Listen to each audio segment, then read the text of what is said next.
जय श्री कृष्णा दोस्तों। भाद्रपद माह की अमावस्या का हिंदू धर्म में विशेष महत्व है। इसे कुशग्रहणी अमावस्या या पिठोरी अमावस्या के नाम से जाना जाता है।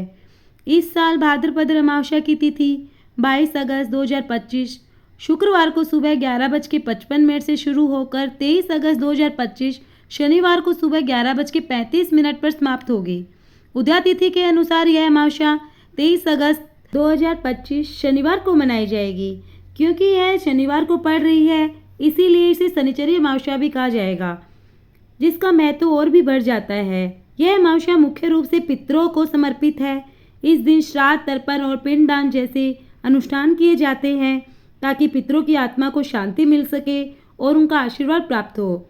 इसके अलावा इस दिन को कुश इकट्ठा करने के लिए भी शुभ माना जाता है, जिसका उपयोग साल भर के धार्मिक और शुभ कार्यों में किया जाता है।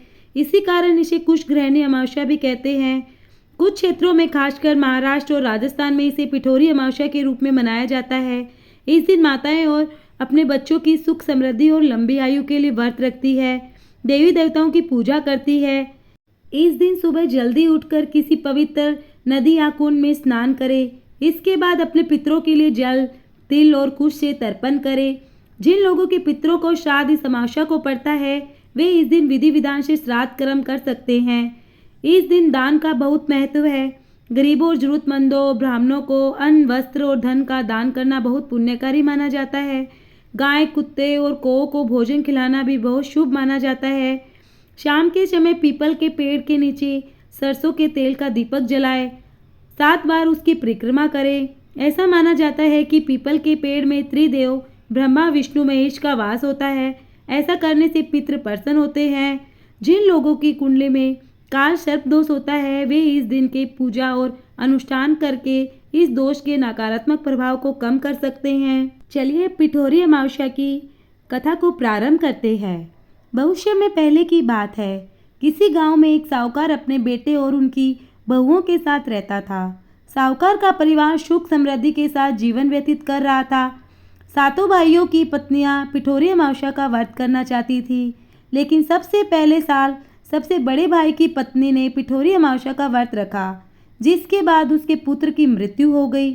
फिर उसने दूसरे साल फिर व्रत रखा तो उसके दूसरे पुत्र की मृत्यु हो गई। यह क्रम लगातार 7 वर्ष तक चलता रहा। जब 7वें साल बच्चे की मृत्यु हुई तो बड़ी बहू ने मृत पुत्र का शव एक टोकरी में छुपा लिया और उसे अपने सर पर रखकर गांव के बाहर जंगल की ओर चल पड़ी। गांव की कुल देवी माँ पोलेरम्मा गांव के लोगों की रक्षा के लिए उस समय पहरा दे रही थी।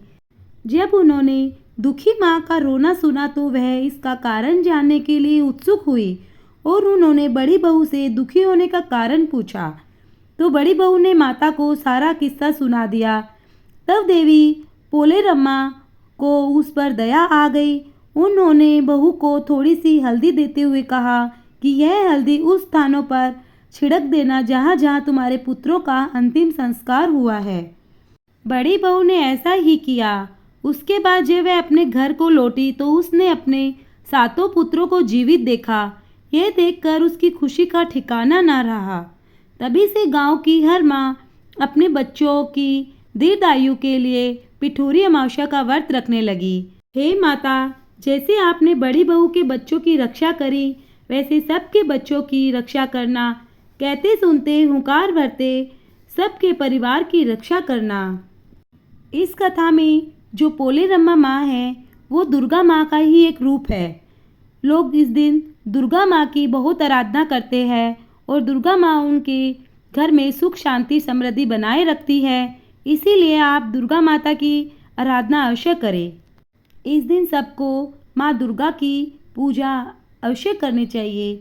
माँ दुर्गा का आशीर्वाद हम सब पर बना रहे और आप पर भी उनकी कृपा बरसती रहे। जय माँ दुर्गा।